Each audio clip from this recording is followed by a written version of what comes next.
Good morning, peoples. I am going to a meeting. Actually, going to have a quick check-in with my kids' school. Um, but I wanted to put down my 10 reasons why I'm a cranky old dude.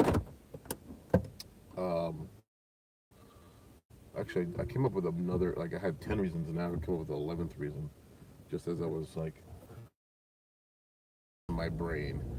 Um, and this show is basically to talk about, like, turning 50. Because as you get older, you start getting settled in your ways, and you're not as flexible as you want to be.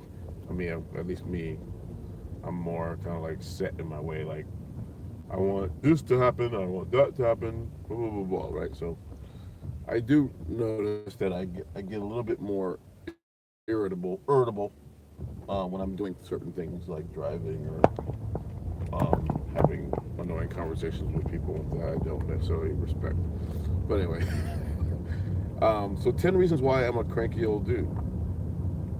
Number one, people who talk in the middle of a parking lot and don't allow you to like maneuver around them. Like I've seen this happen like maybe on the street as well, but in parking lots it's really annoying. People who either are having a conversation with somebody and don't really care. Okay, I'm trying to get around you, dude. Like, what's the deal?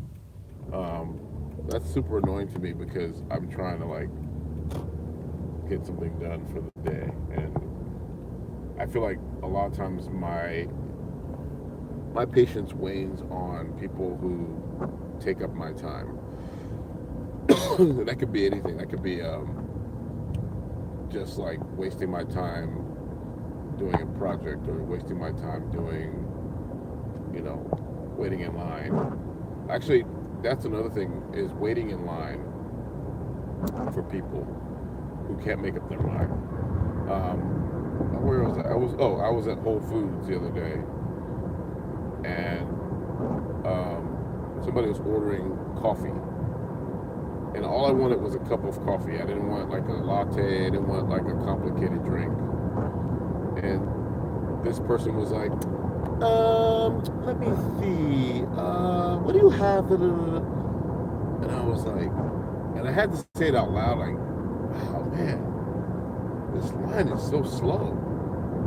And like literally nobody paid attention to me because I was a cranky old dude in line, so nobody paid attention.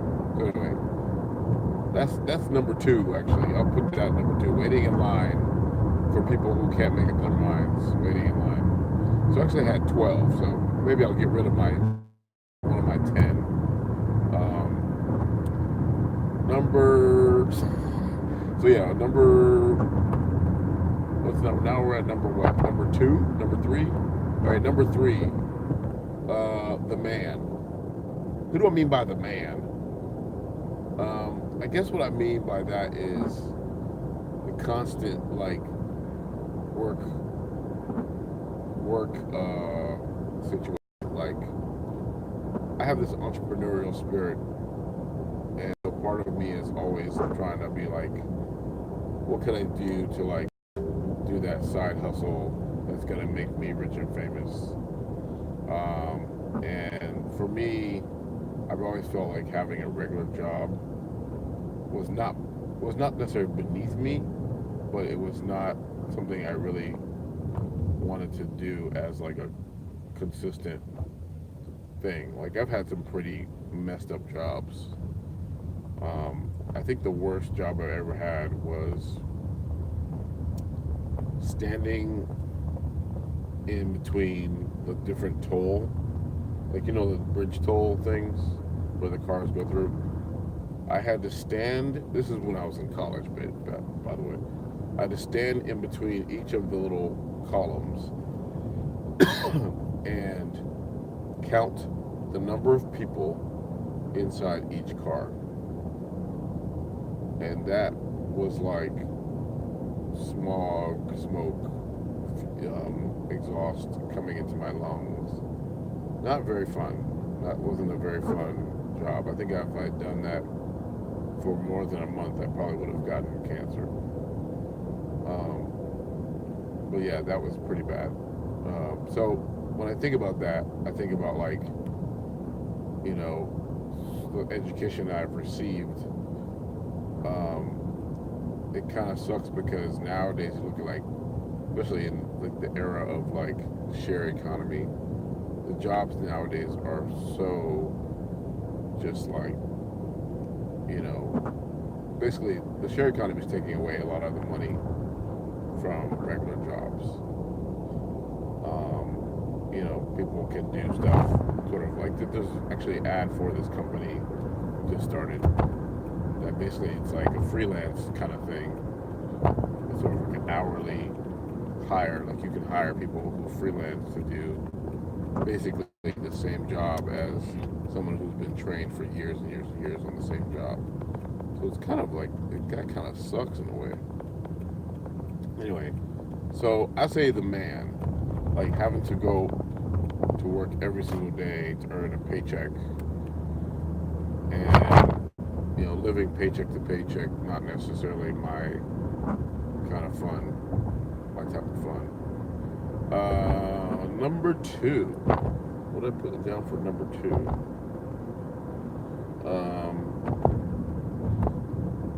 Bad drivers. And again, this sort of goes in hand in hand with like parking lot stuff. Have you ever been in a situation where you've had like a guy in front of you or a girl or whoever in front of you and they just don't know how to pick a lane, or they just are driving slow and somehow you move over but then they move over with you, or they're just making bad decisions? And that could be either on the freeway or on just a regular street. It's just, I cannot stand bad drivers. And look, once again, I can't stand drivers who cannot make up their minds on what to do, like in the moment. Make a choice. Like, think about it. Like, your reaction time should be like a point second. It shouldn't be 2 seconds, after the fact. So this is no diss to like old drivers or people who are just learning to drive. This is for people who've been experienced enough to like learn how to drive and should do it the right way. Right, right. And to my credit, knock on, knock on vinyl, I've never had an accident ever in my life that was I created. So that's the good thing.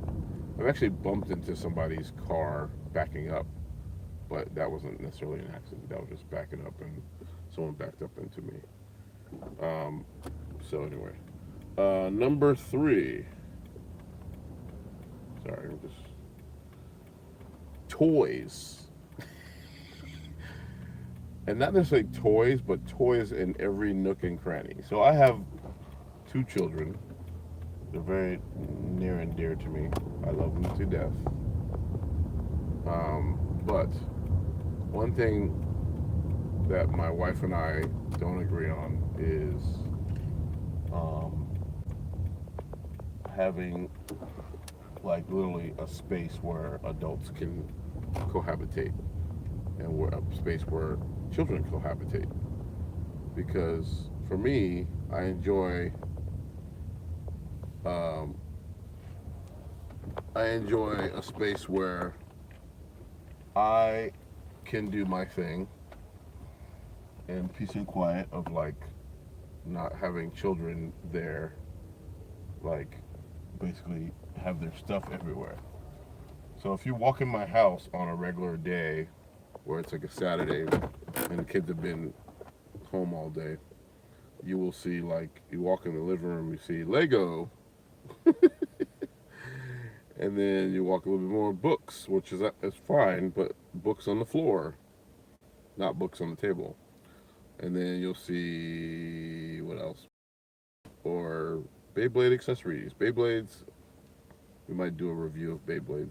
My son is so obsessed with Beyblades. He makes Lego Beyblades. So we decided to have a Beyblade birthday party this year. So anyway, walking in the house seeing like toys everywhere is not fun. And especially like if you step on a toy, ouchie ouchie. So I try to figure out like a specific room where I want an adult space. And even we built like this little tiny office table area where we like this little nook area where we used to have like a library with books. And we decided to put a little table there with a bookshelf with a table so we can work at like an office, thing. Um, Now there's like homework everywhere. So again, toys, kid stuff everywhere. Not fun having annoying stuff. Um, I don't know what number I'm on. Number three, number four, number five. Number five, nagging. Nagging, ladies. You hear me? Um, Nagging. Everybody talks about nagging. I think every guy I've ever known who's been married or had a girlfriend, whatever, complains about nagging. And nagging could be defined as, for women, could be defined as I'm helping, or I'm suggesting, or I'm offering help to you in some kind of way. But what we hear is nag, nag, nag, nag, nag, nag, nag. So I'm trying to figure out like to be as kind as possible by saying, partners, if you want to help your man, if you want to help situation, do not nag, do not poke the bear. I call it poking the bear because what it does is it basically gets us riled up, rah, rah, and we just can't deal with all the kind of like after effects because it's almost like for us it's like a no win no win situation because what happens is we get upset, you get upset, then boom, everyone's kind of mad. So it's almost like I have to think twice before saying something, which sometimes I don't. I end up saying something, and again, guys can nag too. Guys can be as bad as their partners, um, but a lot of times I feel like women have that sort of innate gene of like I'm going to tell this person what to do, how to do it the right way in this sense. Anyway, that's my number five. Number six. I already kind of said this. Oh no, I didn't. So I just realized a lot of my crankiness is around cars and parking and parking lots and whatever. So this one I put down. Number six was people parking in my spot. People parking in my spot. So in front of our house, we have a specific, most people's houses, you have like a specific parking space where you park, right? So, especially if you live in the kind of a suburban neighborhood, usually if it's a quiet neighborhood, it's not pretty busy, there's always kind of a parking space in front of your house. But for me, we tend to have like people who visit our neighbors or neighbors with extra cars, or I think lately it's been like people are like they go on a quick vacation or stay, they they go over vacation for 3 days and they park their car in like a neighborhood that doesn't have permit parking. I think that's what the big thing is. So in especially in California or in the Bay Area, there's a lot of permit parking. But where we live, there's no permit parking yet. Yet, hopefully not. So people will drive their car to a neighborhood where there's no permit parking. There might be like street cleaning, but if they're only gone for a few days, they don't have to worry about it. So one thing is really annoying to me, especially on the weekend, is like if I'm home all day and I want to park my car, there's usually a foreign car parked there, and I'm like, whose car is this? And it's kind of annoying just to be able to like not be able to come home and like park in front of your house. You got to park around the corner or park up the street. And I don't think I've ever had to park that far, but still, it's very annoying not to have your own parking spot in front of your house. Um, Number seven, no time for creative time.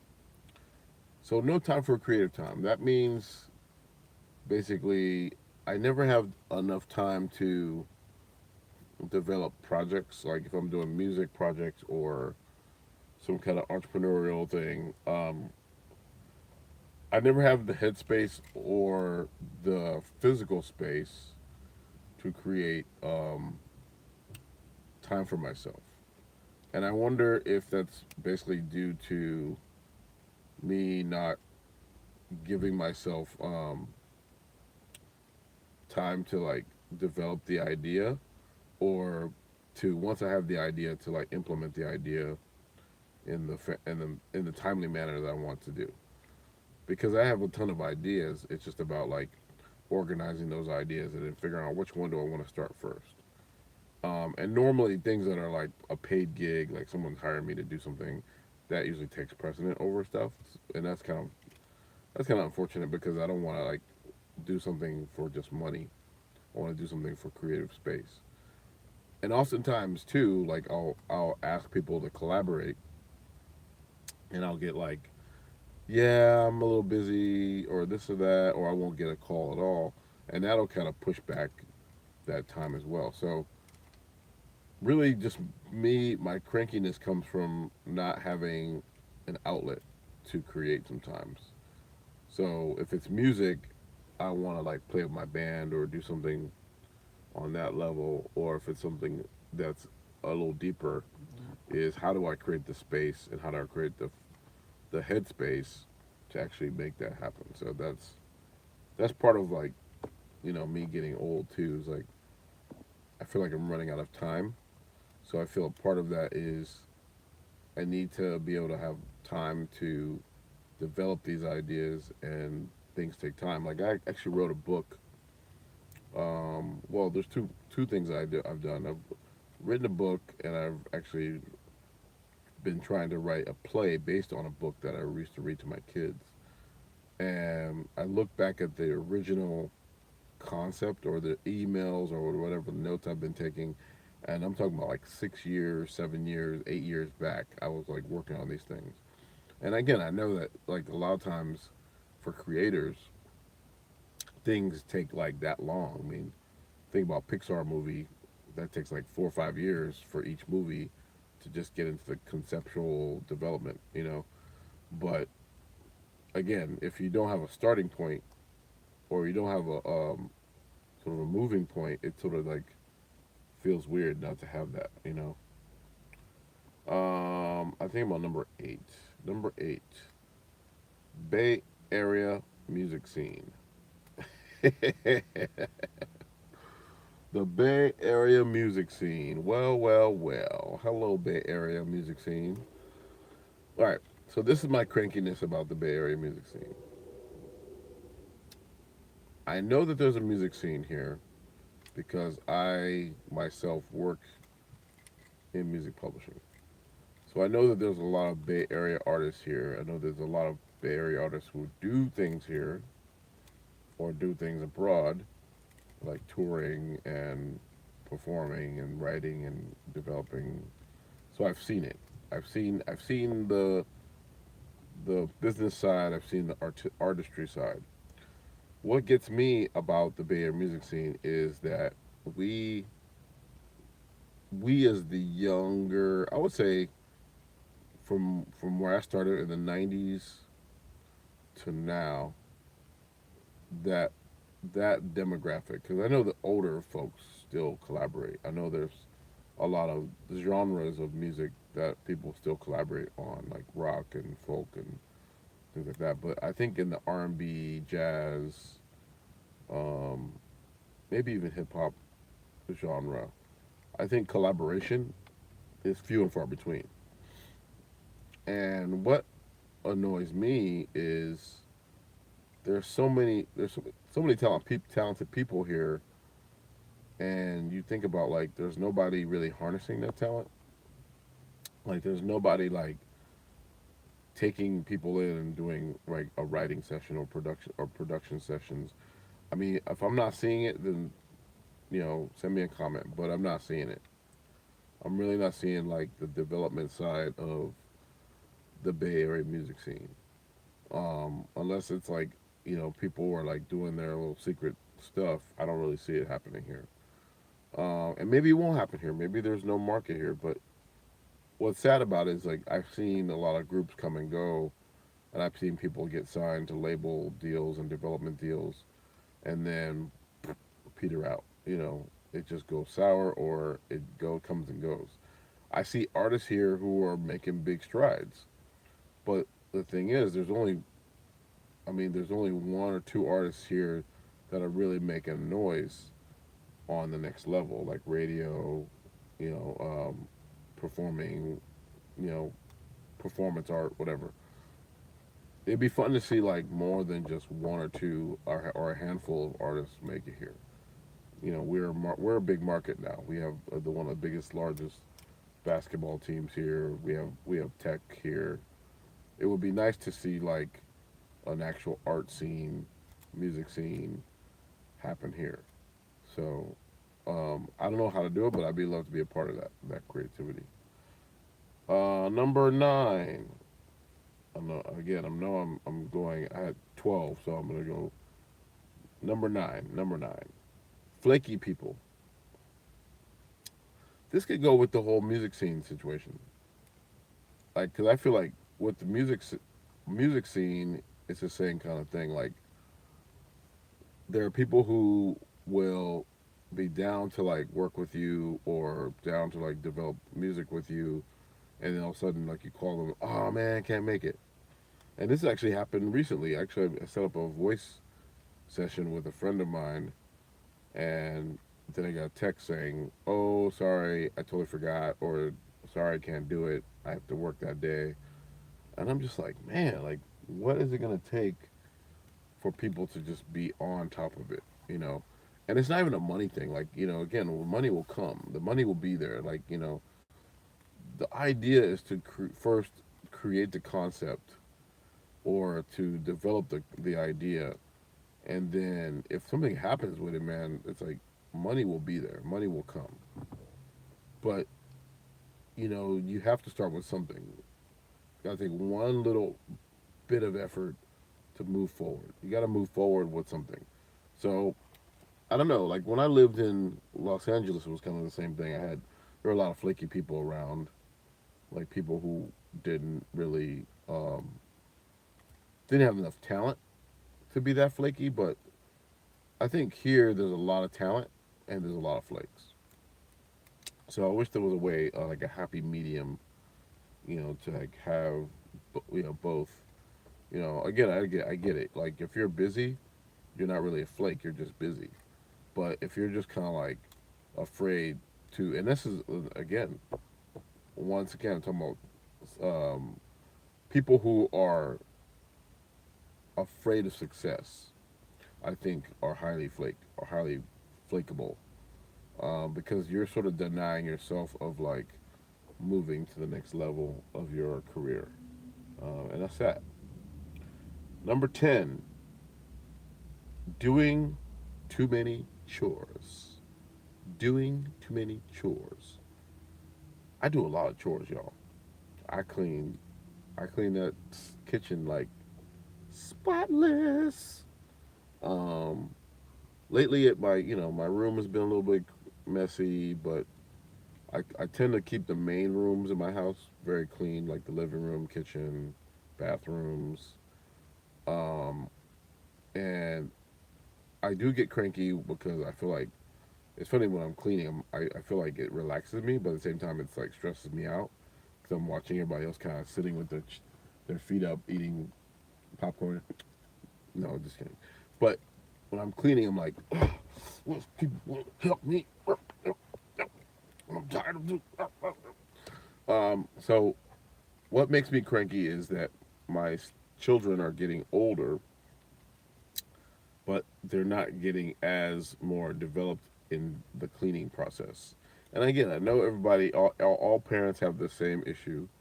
Kids do not like cleaning. I didn't like cleaning when I was a kid, but I learned for some reason. I remember it was my birthday. I think one of my early birthdays. I was 9 or 10, and I was washing dishes, and I was like, I am washing dishes on my birthday, and I remember that feeling of like, this is not fun.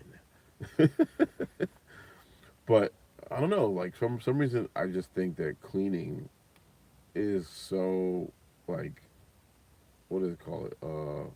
A cathartic or not cathartic. It's just fun. It's just fun to me to have a clean space. I like having a clean space.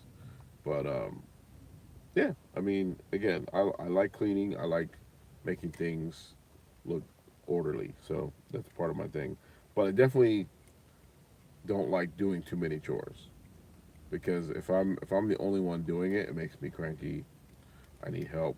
I need support. So typically, if it's on, especially around the holidays, we tend to clean up our house a lot, and I'm the one that cooks too. So I love cooking, but cleaning and cooking, no, don't like it. Last but not least, and this is probably my added bonus one. Why I'm a cranky guy, and in 2019, I can definitely say, America, you made me cranky this year. Not this just year. This year, probably for the past 3 years, probably for the past 12 years, because America's got some issues, man. And we could go on for like an hour about this, but I'm gonna quit this in about a few minutes. But America, man, we got some real things to reconcile. I mean, let's talk about this, America. America has got this weird history. Basically, we love and hate each other. We love the music and the culture and the food of everything that we have in this country, of different people of different origins, like black, African Americans, Latin Americans, Jewish Americans. We love it all. We love all the art and history, music. We love visiting museums. We love traveling and seeing all this great stuff.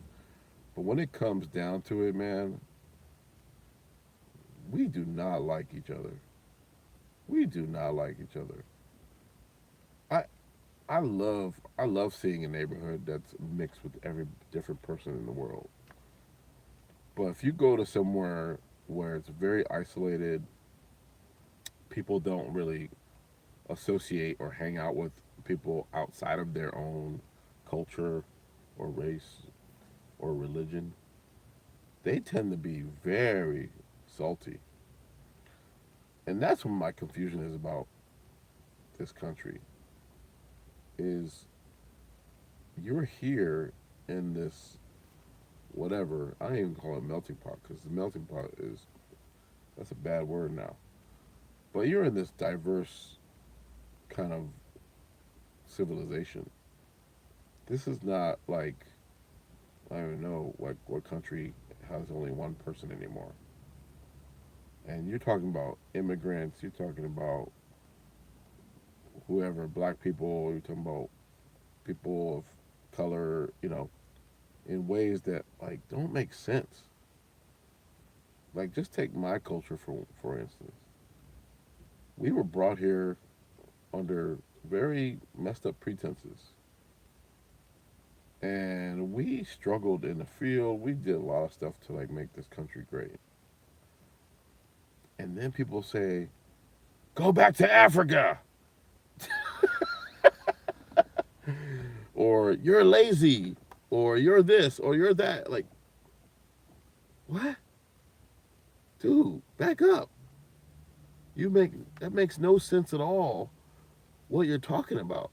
Like, we work hard. We worked our butts off and sweat and died, blood, sweat, and tears for us to be Actually, I mean, it's amazing that we're still here. We're still here. So my thing about this country is chill, man.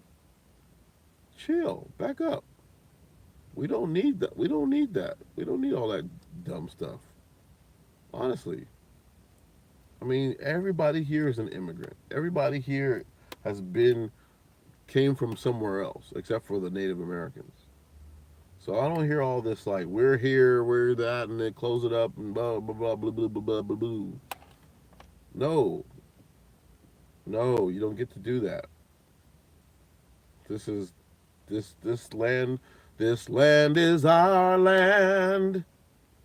Our land is your land. From California to the New York Islands. What's that song we learned in grade school? This land was made for you and me. Go back and learn your history. Read a book.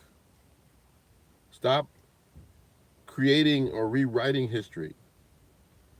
This is not going to work. We don't rewrite history. Okay? And when I mean by the history, I mean the real history.